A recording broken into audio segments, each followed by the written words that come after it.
Eastern rail union के rail कर्मी आज यहाँ पाकुड़ रेलवे स्टेशन के प्लेटफॉर्म नंबर 1 पर धरना पे बैठे हैं। अपनी मांगों को लेकर यहाँ पर धरना पे बैठे हैं। खासकर रेल के निजीकरण और रेलवे कोल साइडिंग में काम करने वाले कर्मी बुनियादी सुविधा की मांग को लेकर धरना पे हैं। इस मुद्दे पे अपनी मांग रख रहे हैं। आइए सीधे हम रेल यूनियन के अध्यक्ष और सचिव से जानते हैं क्या कुछ मुद्दे को लेकर आप बैठक हुई, क्या कुछ निर्णय लिया गया, क्या कुछ आगे की आंदोलन की रणनीति बनी है। आइए हम सीधे अध्यक्ष जी, आज बैठक यूनियन की बैठक हुई, क्या कुछ मुद्दे को लेकर इस बैठक में वार्ता हुई, चर्चा हुई और क्या कुछ निर्णय लिए गए। ईस्टर्न रेलवे मेंस यूनियन और All India Railway Men's Federation के तत्वाधान में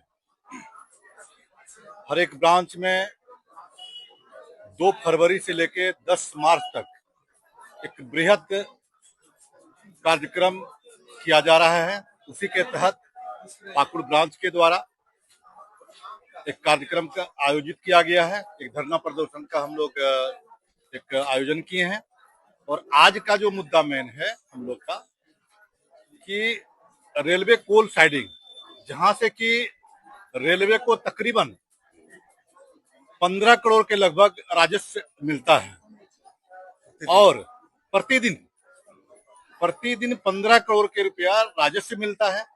उसके बावजूद कोल साइडिंग में जो एक मूलभूत सुविधा होना चाहिए कर्मचारियों के लिए, ये रेलवे को खुद सोचना चाहिए। साथ ही साथ जो प्राइवेट साइडिंग है उसकी भी एक जिम्मेवारी है कि रेलवे स्टाफ जो वहाँ काम करने आते हैं उसको जो मूलभूत सुविधा होना चाहिए वो दिया जाना चाहिए।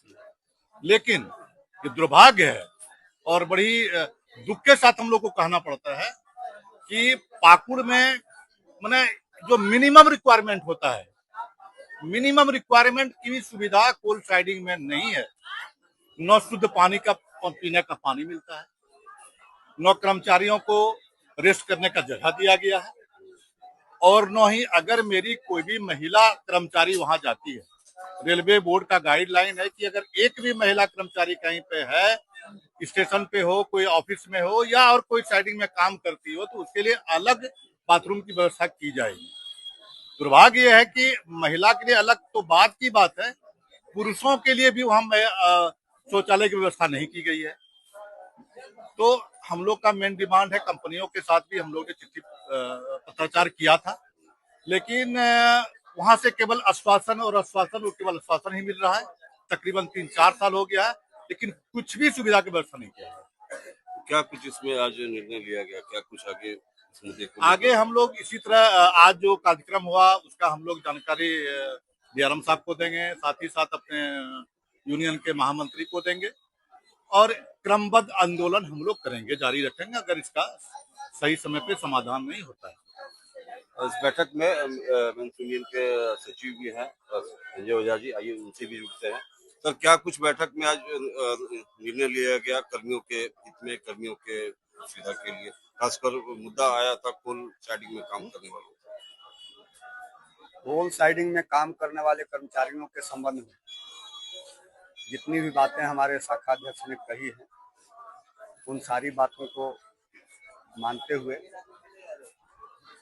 यही कहना है कि अगर कोल साइडिंग के कंपनी द्वारा सुविधाएं नहीं दी जा रही हैं तो आने वाले समय में हम ये आंदोलन और तेज करेंगे और इसको क्रमबद्ध करेंगे ताकि जो भी रेलवे के साथ एग्रीमेंट के हिसाब से सुविधाएं दी जानी चाहिए, पाथवे का निर्माण, समुचित लाइट की व्यवस्था, रेस्ट रूम की व्यवस्था, खाने पीने की व्यवस्था, इन सारी चीज़ों को शामिल करना, व्यवस्था करना कोल कंपनियों का दायित्व होता है।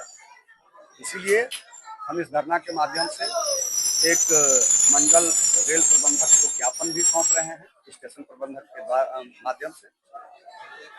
और इस तरह से जो एक महीने का कार्यक्रम है, इसमें यूपीएस में ओपीएस की सारी सुविधाओं को लाना, रेल में निजीकरण का विरोध, साथ साथ हमारा जो रनिंग कैडर है, रनिंग कैडर को महंगाई भत्ता बढ़ने के बाद भी उसके किलोमीटर भत्ता को 25% अभी तक नहीं बढ़ाया गया है, उसे भी चालू करने के लिए हमारा जो पॉइंट्समैन कैडर है उसको 4 ग्रेड पे संरचना को जल्द से जल्द लागू करना, ऐसी कई मांगे हमारे अखिल भारतीय स्तर पर भी हैं जिनके समर्थन में पूरे देश में एक साथ आंदोलन किया।